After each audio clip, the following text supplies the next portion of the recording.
Here it comes. Some more truth.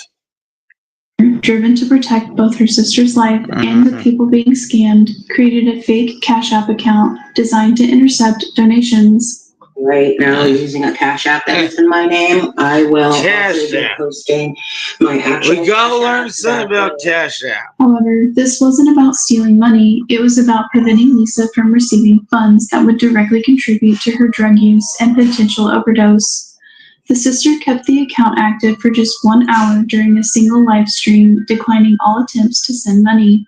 Nevertheless, when this was discovered, Lisa's supporters attacked the sister viciously, completely missing the point that this was a desperate attempt to save Lisa's life by cutting off her drug supply. The overdose scares. Now, let's address the elephant in the room. Lisa's physical drug use during her live streams. Multiple viewers have documented instances where she appears to be under the influence while actively soliciting donations. Girlie. Thank you for sharing. Thank you for sharing, Sparkling. L143XO. Chime.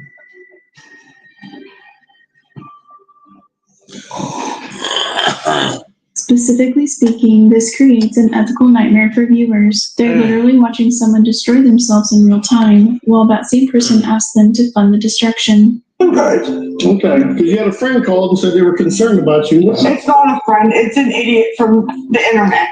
Okay. Yeah. Okay. So they were. Yeah, I'm gonna fight them. Possibly overdoses of them watching live on TikTok. Tell me to launch my fist and I'll send it.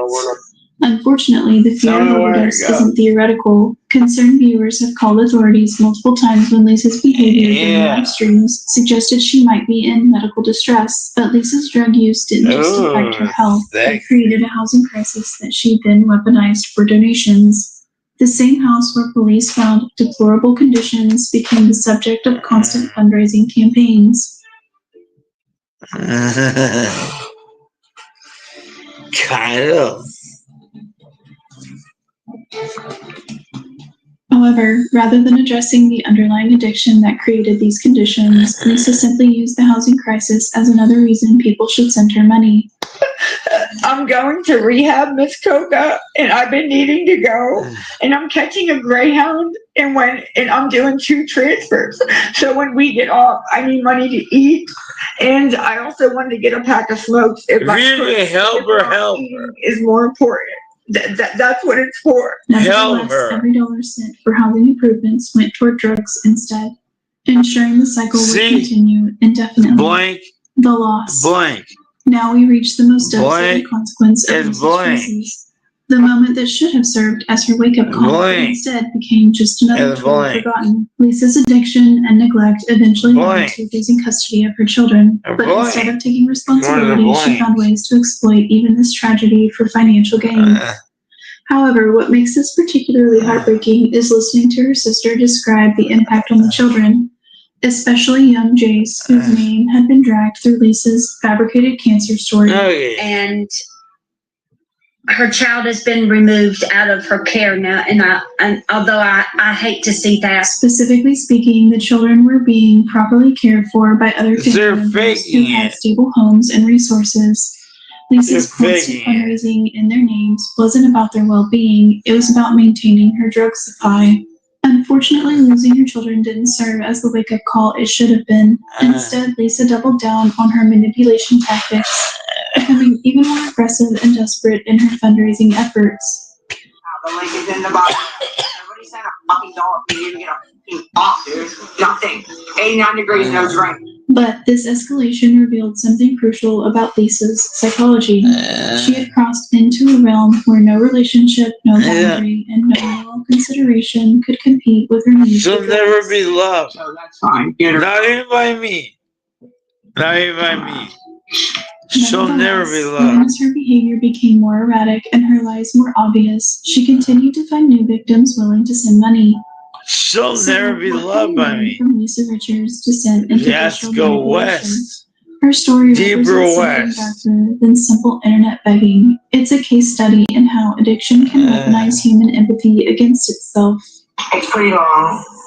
Pretty long, though.